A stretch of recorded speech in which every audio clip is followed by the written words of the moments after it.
अखबार में शहर के समाचार देखने के बाद साक्षी की नज़र वैवाहिक विज्ञापन पर पड़ी, जिसे बॉक्स में मोटे अक्षरों के साथ प्रकाशित किया गया था।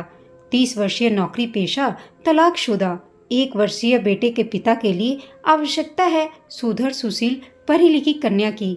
गृहकार्य में दक्ष, पति की भावनाओं संवेदनाओं के प्रति आदर रखने वाली, समझौतावादी व उदार दृष्टिकोण रखने वाली को प्राथमिकता दी जाएगी। शीघ्र संपर्क करें। साक्षी के पूरे शरीर में यह पढ़कर झुरझुरी सी उठने लगी।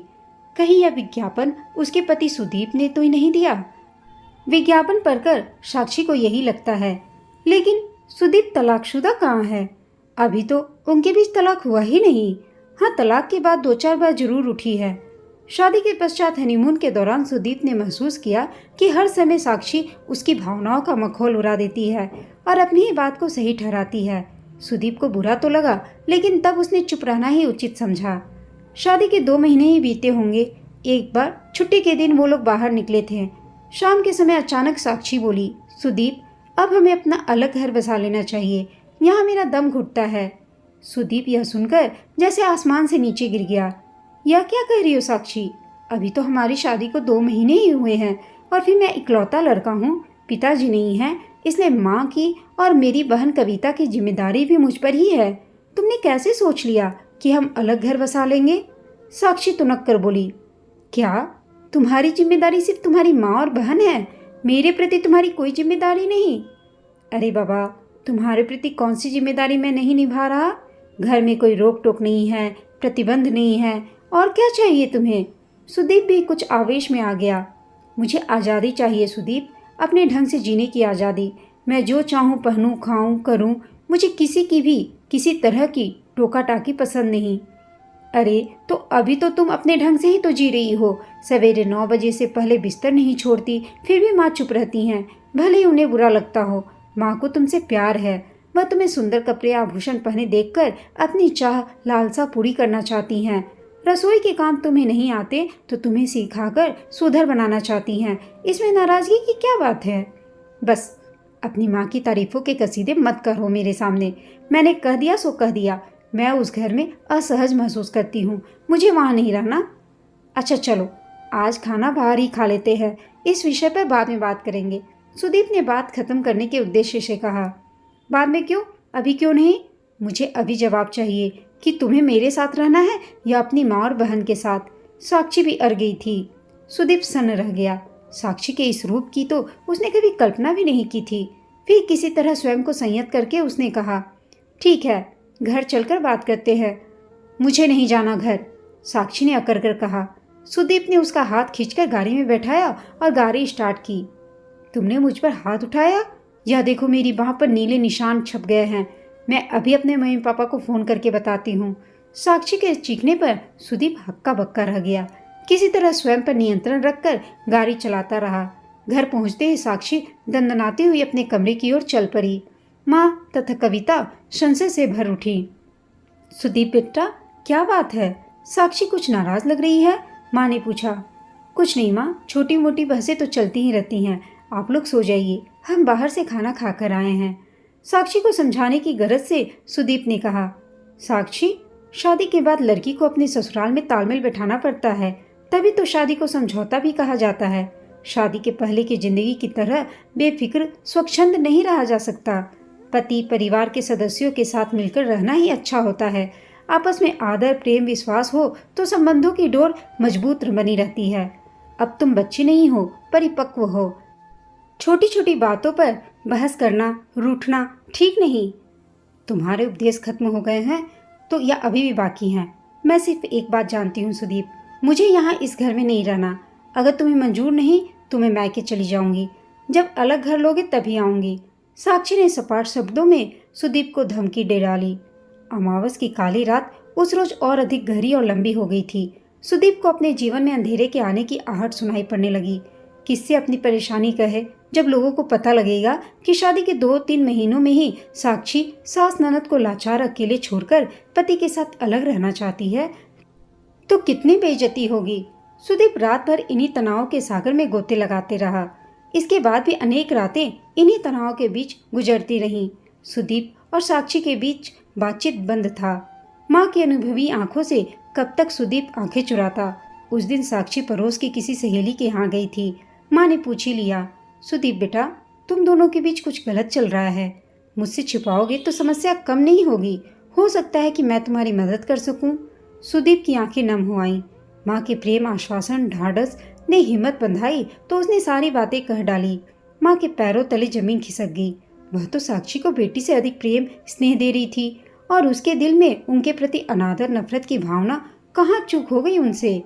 एक दिन माँ ने दिल करा करके फैसला सुना दिया, सुदीप, मैंने इसी कॉलोनी में तुम्हारे लिए किराए का मकान देख लिया है।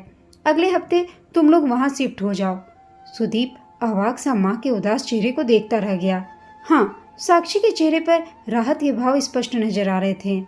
लेकिन माँ, यहाँ आप और कविता अकेले कैसे रहेंगी? सुदीप का स्वर भर्रा हो गया। हमारी फिक्र मत करो। हो सकता है कि अलग रहकर साक्षी खुश रहे तथा हमारे प्रति उसके दिल में प्यार, आदर, इज्जत की भावना भरे। विदाई के समय माँ कविता के साथ साथ सुदीप की भी रुलाई फूट पड़ी थी। साक्षी मूक दर्शक सी चुपचाप खड़ी थी। कदाचित परिवार के प्रगाढ़ संबंधों में दरार डालने की कोशिश की पहली सफलता पर वह मन ही मन पुलकित हो रही थी। अलग घर बसाने के कुछ ही दिनों बाद साक्षी ने 2-3 महिला क्लबों की सदस्यता प्राप्त कर ली। आए दिन महिलाओं का जमघट उसके घर लगने लगा। गप्पेबाजी, निंदा पुराण, खाने पीने में समय बिताने लगा। साक्षी यही तो चाहती थी। उस दिन सुदीप माँ और बहन से मिलने गया तो प्यार से माँ ने खाने का आग्रह किया। वह टाल न सका। घर लौटा तो साक्षी ने तूफान खड़ा कर दिया।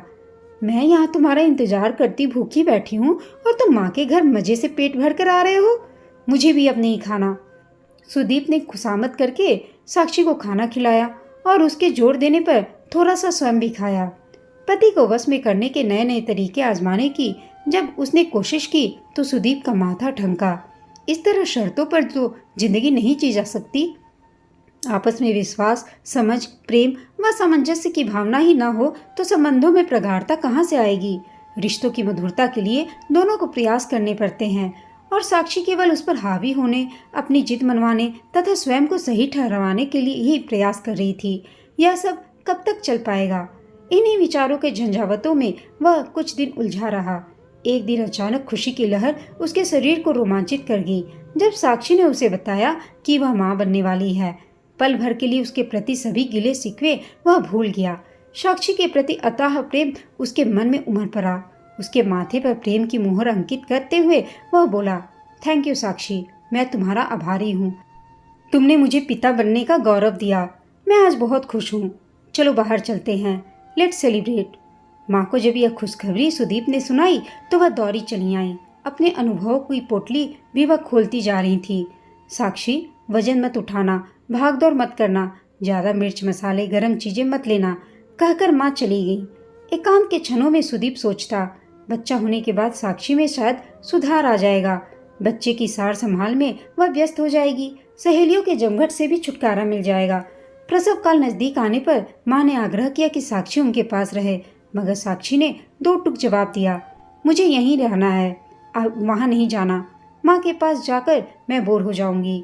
मेरी मम्मी मेरी व बच्चे की ज़्यादा अच्छी देखभाल कर सकती है।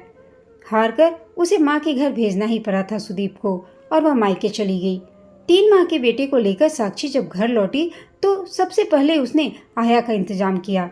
चूंकि उसका वजन भी काफ़ी बढ़ गया था, इसलिए हेल्थ सेंटर जाना भी जरूर उसने शुरू कर दिया। उसे बच्चे को संभालने में खासी मशक्कत करनी पड़ी। दिन भर तो आया ही उसकी जिम्मेदारी उठाती थी। कई दफ़ा मुन्ना रोता रहता और वह बेफिक्र सोई रहती। एक दिन बातों ही बातों में सुदीप ने जब इस बारे में शिकायत कर दी तो साक्षी भड़क उठी। हाँ, मुझसे नहीं संभलता बच्चा। शादी से पहले मैं कितनी आज़ाद थी, अपनी मर्जी से जीती थी। अब तो अपना होश ही नहीं है। कभी घर कभी बच्चा, बंद गई हूँ मैं। सुदीप के पैरों तले जमीन खिसक गई। साक्षी, ये क्या कह रही हो तुम? अरे बच्चे के बिना तो नारी जीवन ही अधूरा है। यह तो तुम्हारे लिए बड़ी खुशी की बात है कि तुम्हें माँ का गौरवशाली ममता से भरा रूप प्राप्त हुआ है। हम खुशकिस्मत हैं, वरना कई लोग तो औलाद के लिए सारी उम्र तरसते रह जाते हैं।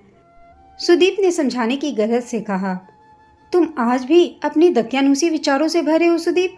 दुनिया कहाँ से कहाँ पहुँच गई। अभी भी तुम कुएं के मेढक बने हुए हो। घर परिवार बच्चे, बस इसके आगे कुछ नहीं। साक्षी के कटाक्ष से सुदीप भीतर तक आहत हो उठा। साक्षी, जबान को लगाम दो, तुम हद से ज्यादा बढ़ती जा रही हो। मुझे भी तुम्हारी रोज रोज की झिकझिक में कोई दिलचस्पी नहीं है सुदीप। मुझे तुम्हारे साथ नहीं रहना है, तलाक चाहिए मुझे। साक्षी के इतना कहते ही सुदीप की आंखों के आगे अंधेरा छा गया। क्या कहा तुमने? तलाक चाहिए? तुम्हारा दिमाग तो ठीक है? बिल्कुल ठीक है सुदीप, मैं अपने मम्मी पापा के पास ही रहूंगी। वे मुझे किसी काम के लिए नहीं टोकते, मुझे अपने ढंग से जीने देते हैं। मेरी खुशी में ही वे खुश रहते हैं। उनके संबंधों में दरार आ चुकी थी। मुन्ने के माध्यम से यह दरार कभी कम अवश्य हो जाती, लेकिन पहले की तरह प्रेम, उष्मा, आकर्षण नहीं रहा। तनाव के बीच साल भर का समय बीत गया। इस बीच साक्षी 2-3 बार तलाक की धमकी दे चुकी थी सुदीप को। साक्षी की बात सुन सुनकर सुदीप तनमन से थकने लगा था। ऑफिस में काम करते वक्त भी वह तनावग्रस्त रहने लगा। मुन्ना रोए जा रहा था और साक्षी फोन पर गपशप में लगी थी। एक दिन सुदीप ने अपनी आंखों से देखा। यह देखकर सुदीप से रहा नहीं गया। उसका आक्रोश फूट पड़ा। तुमसे एक बच्चा भी नहीं संभलता? सारा दिन घर में रहती हो, काम के लिए नौकर लगे हैं, आखिर तुम चाहती क्या हो? तुमसे छुटकारा सुदीप। साक्षी चीखी तो सुदीप भी आवेश में होकर बोला, ठीक है, जाओ, शौक से रह लो अपने माँ बाप के घर। साक्षी ने फौरन अटैची में अपने और मुन्ने के कपड़े डाले। इसे कहाँ ले जा रही हो? यह यहीं रहेगा मेरे पास, मेरी माँ के पास। तुमसे नहीं संभलता ना ये? सुदीप मुन्ने को लेने आगे बढ़ा। यह मेरे पास रहेगा, मेरे मम्मी पापा इसकी बेहतर परवरिश करेंगे, कहकर साक्षी मुन्ने को लेकर मायके चली गई। माँ से सारी घटना कहते हुए सुदीप की रुलाई फूट पड़ी थी। पत्नी के कारण, माँ व बहन के प्रति अपने फर्ज ठीक से न निभाने के कारण सुदीप पहले ही अपराधबोध से ग्रस्त था। अब तो साक्षी के व्यवहार ने उनकी इज्जत, मान मर्यादा पर भी बट्टा लगा दिया था। सदा की तरह साक्षी के माता पिता ने उसकी हरकत को हल्के ढंग से लिया था। साक्षी के अनुसार सुदीप उसके तथा मुन्ने के बगैर नहीं रह सकता था, अतः वह स्वयं आकर उसे मनाकर ले जाएगा। लेकिन जब एक एक दिन करके 4-5 महीने बीत गए, सुदीप नहीं आया, तो साक्षी के साथ साथ उसके माता पिता का भी माथा ठनका। कहीं सुदीप हकीकत में तलाक को गंभीरता से तो नहीं लेने लगा। हालांकि साक्षी तलाक नहीं चाहती थी। जैसे जैसे समय बीतता जा रहा था, साक्षी का तनाव भी बढ़ता जा रहा था। अब उसे सुदीप का प्यार, मनुहार, उसकी जिद के आगे झुकना, उसके कारण माँ बहन से अलग होकर रहना, रातों को उठकर मुन्ने को संभालना, उसकी जातियाँ बर्दाश्त करना, समय समय पर उसके लिए उपहार लाना, उसे खुश रखने का हर संभव प्रयास करना, यह सब साक्षी को बेइंतहा याद आने लगा था। सोचकर उसे कंपकपी सी छूटने लगी। नहीं, यह वह सुदीप नहीं है। वह सुदीप के बिना वह अब नहीं रह सकती। पर यह सब किससे कहे, कैसे कहे? उसका अहम भी तो आरे आ रहा था। क्या सुदीप सच में बदल गया? आज विज्ञापन पढ़कर तो उसकी सिट्टी पिट्टी ही गुम हो गई थी। तभी याद आया, सुलभा के मामा उसी अखबार में काम करते हैं। पता लगवाया तो उसका शक सही था। विज्ञापन सुदीप ने ही दिया था। अब क्या किया जाए? रात भर साक्षी विचारों के घेरे में उलझी रही। सुबह तक उसने निर्णय ले लिया था कि पति को फोन मिलाया जाएगा। पति को उसने सुबह में फोन किया, सुदीप, मैं वापस आ रही हूँ तुम्हारे पास। माँ बाप ने सुना तो उन्होंने भी राहत की सांस ली। कुछ समय से वे भी अपराधबोध महसूस कर रहे थे। सुदीप के आगोश में साक्षी सुबक रही थी। सुदीप, मुझे माफ कर दो, अपनी हरकतों के लिए मैं शर्मिंदा हूँ। क्या सचमुच तुम दूसरी शादी करने वाले थे? पगली, बस इतना ही मुझे समझ सकी। काफी सोच विचार के पश्चात मैं इस निष्कर्ष पर पहुंचा कि एक करारा झटका ही तुम्हारा विवेक जगा सकती है। तुम्हारी लापरवाही अपरिपक्वता की गंभीरता में बदल सकता है, अपनी गलती का एहसास करा सकता है। मैं जानता था कि तुम्हें वैवाहिक विज्ञापन पढ़ने का बहुत शौक है। बस इसी का फायदा उठाकर मैंने यह चाल चली। अगर इसमें सफल ना होता तो शायद सचमुच ही। बस आगे कुछ मत कहना सुदीप। साक्षी ने सुदीप के मुंह पर हाथ रख दिया। सुबह का भूला शाम से पहले घर लौट आया है। सुदीप ने साक्षी को आलिंगन कर आंखें बंद कर ली। मानो पिछले 3 वर्ष के समय को दुस्वप्न की तरह भूल जाने का सुदीप प्रयास कर रहा हो। और सुदीप के माँ और बहन ने भी साक्षी को माफ कर दिया। दोस्तों, आपको यह कहानी कैसी लगी कमेंट करके बताइएगा। साथ ही कहानी अच्छी लगी हो तो इसे लाइक, शेयर और चैनल को सब्सक्राइब अवश्य कीजिएगा। कहानी सुनने के लिए आप सबका धन्यवाद।